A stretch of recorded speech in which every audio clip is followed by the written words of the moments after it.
کم کم رنگش تغییر میکنه و شروع میکنه روغن پس دادن. روغن ها رو میبینید شروع میکنه روغن پس دادن دیگه. حرارت زغال منم ببینید همونجوری یکی روشن یکی دیگه، ولی به قسمت های انتهایی نمیرم.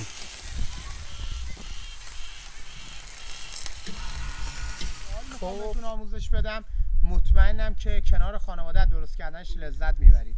بریم سراغ مواد اولیه. نیاز به 6 کیلو رون مرغ بدون استخون داریم. رون مرغ رو میتونید استخوناشو در بیارید یا آمادهشو مثل من از فروشگاه بخرید. این از این. یه گوجه فرنگی داریم که حکم تندرایزر رو داره برای 6 کیلو رون مرغ. سیر 1.5 بوته، حالا بستگی سایزش هم داره. 2 تا دونه پیاز داریم، 4 تا دونه لیمو یا اگه نداشتید برای 6 کیلو 1 لیوان تقریبا، یه مقدار لیوان سرخالی به آب لیمو نیاز داریم.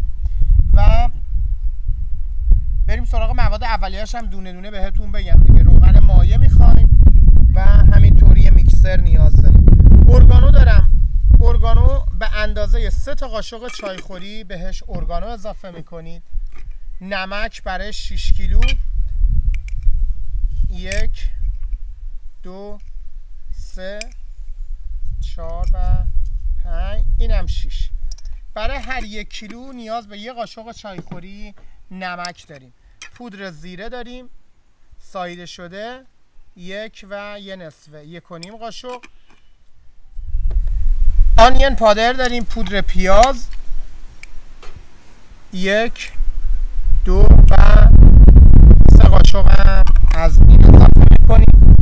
فلفل سیاه 1 و 2 قاشق و همینطور سویت پاپریکا پادر که این اسموکیش هم هست. اسموکیش بهترینه. 1 2 و 3 تا قاشق هم اینو اضافه میکنیم.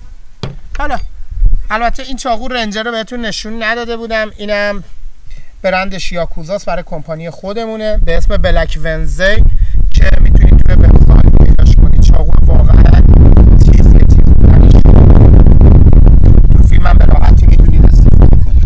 گوجه فرنگیمون رو خرد میکنیم، میاریم میریزیم تو مواد و همینطور سیرا دیگه نگرانش نباشید. اینا فقط میخواید ترشو بکنید، سرشو بکنید کردن. این از این پیازا رو هم سر و تهش رو میزنم و میذارم کنار. این از این. میام اینجا تو این قسمت سراغ روغن زیاد آنچنانی نیاز نداره. به اندازه تقریبا روی موادمون رو بگیره یه مقداری کمتر بهش روغن میزنیم. حالا کاری که میکنم اینا رو با هم دیگه میکس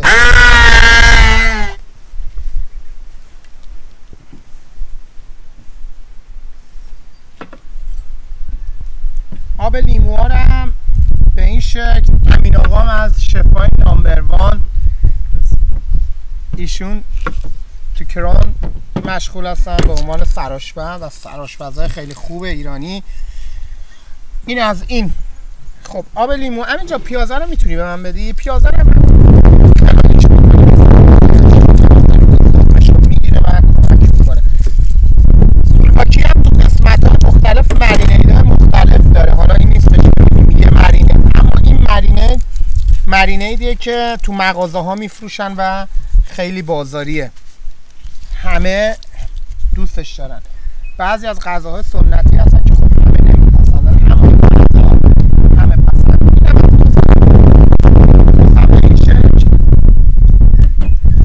اضافه میکنیم و دستکش هم امین برام آورده ها، من اهل دستکش نیستم. شروع میکنیم حسابی ماساژ دادن و همینطور. حالا باقی موادم از ظرفم میارم و میذارم. کمترین مدت زمانی که باید بذارید داخل مواد مرینیت بمونه 3 ساعته. میذارم اینا رو 3 ساعت داخل مواد مرینیت میمونه. و همین پیازم خلالیش میکنی؟ آره پیازم هم تو همین مرحله بهش، حالا درشت و ریزش هم شد مهم نیست، فقط یه مقداری رو زخمشو بگیره. فقط موقع هم زدن باید مطمئن بشید که تمام جاهای مرغمون پوشیده از مواد مرینیت شده. اینم از پیازمون. این یه دونه پیاز کمک خیلی زیادی، یکی دو تا پیاز کمک خیلی زیادی به همون میکنه. پیازا رو فشار بدی له بشه، اسید پیاز در بیاد. دیگه میریم 3 ساعت بعد برمیگردیم. خب هر 1 ساعت یه بارم میایم یه همش میزنیم و زیر و روش میکنیم که کاملا مطمئن بشیم مواد مرینیت همه جاش وجود داره. خب اینم از این برای سیخ گرفتنش. البته من سیخ رو مثلا لفت کردم، بعد امین جانم یه برش رو اینا میزنه. یه دونه چپ یه دونه راست، به این صورت یه دونه چپ میزنید یه دونه راست میزنید، بعد هر کدوم هم زدید فشار میدید میره رو به پایین، اینجوری چیده میشه. بذار اینم بیام بیرون. امین اینجا من وایسم فکر کنم بهتره. حالا اینا خورده؟ بله. فقط این یه سوراخ کوچیک میندازین. این البته خودش هم میشه میلهه، ولی نمیخوام اینا موقع برش 1 و 2 خوردن پاره بشه. حالا اینا رو که زدم یه قلقم بهتون یاد میدم. چند تا سیخم از اطرافش میکنیم داخل که تو برش های 1 و 2 و 3 اینا نریزه. یه لشگری هم میشه باهاش غذا داد، یه عالم است. اینم از این. فقط هر قسمتی که میذارید اون فشار آخر یادتون نره. هرچی میشینید به این صورت فشار. حالا میچینم پرش میکنم و میریم دیگه بالای گاز. فقط یه مطلب، این 6 کیلو تقریبا هر ساندویچ رو 150 گرم هم حساب کنیم خیلی ساندویچ میشه. این سیخ جیگره، من با این قیچی بریدمش سیخای جیگر رو و به این شکل بعضی وقتا تو برش 1 و 2 پاره میشه. اینا رو میزنم میره پایین و پایین تا جایی که دیگه نبینینش. سعی میکنیم تو 4 تا قسمت بزنیم. یه دونه جلو میزنیم، یه دونه عقب میزنیم و همینجوری میریم میره پایین. اینم بزنم من. تو برش ها وقتی که برش شدیم راحت در میاد و دیگه اذیت هم نمیشه. یه دونه هم اینجا بزنم. اینجا زده بودم، فکر کنم اینجا بهتره. خب اینم از این. حالا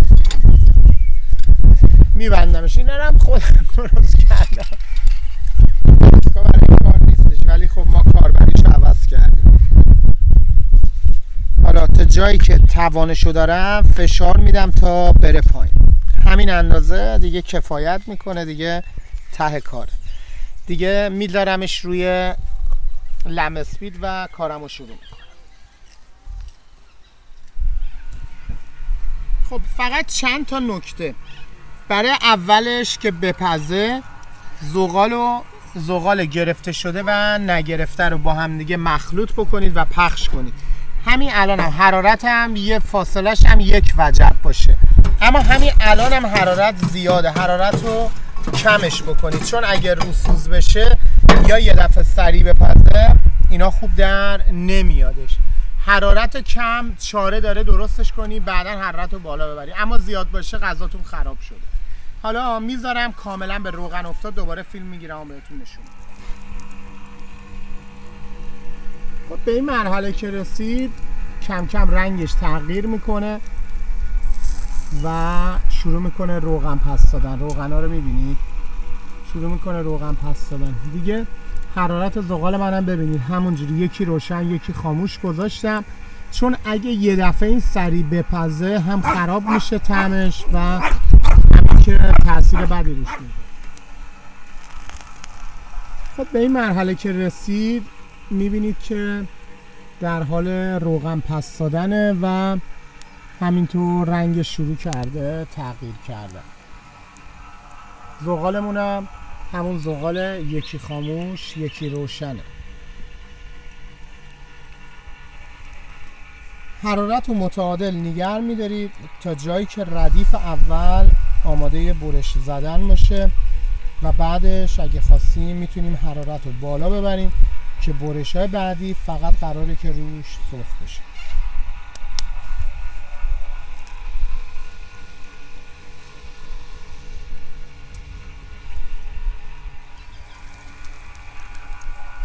خب دیگه این الان این لایه روی کاملا پخته، بعد برش بزنم بذارم کنار و اجازه بدم که لایه بعدی برشته بشه. کاملا نرم خوشمزه است. میایم قسمت انتهاییش یه مقداری ضعیف‌تره، شعله رو بیشتر کردم. ببینید تو قسمت انتها شعله رو بیشتر کردم برای اینکه با هم دیگه یه دست بپزن. اما اگه قبلش آرایشش بکنیم دیگه به این مشکلات بر نمیخوریم. یه مقداری مثلا از کنارهاش میبریم که همشون یه دست بپزه. حالا دیگه برش زدنش هم براتون برش میزنم و بهتون. خب دیگه وقت برش زدنش سعی میکنیم قسمت هایی که مرتفع رو برش بزنیم.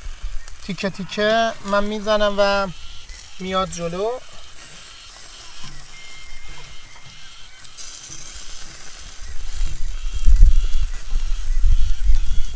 دیگه ولی به قسمت های انتهایی نمیرم.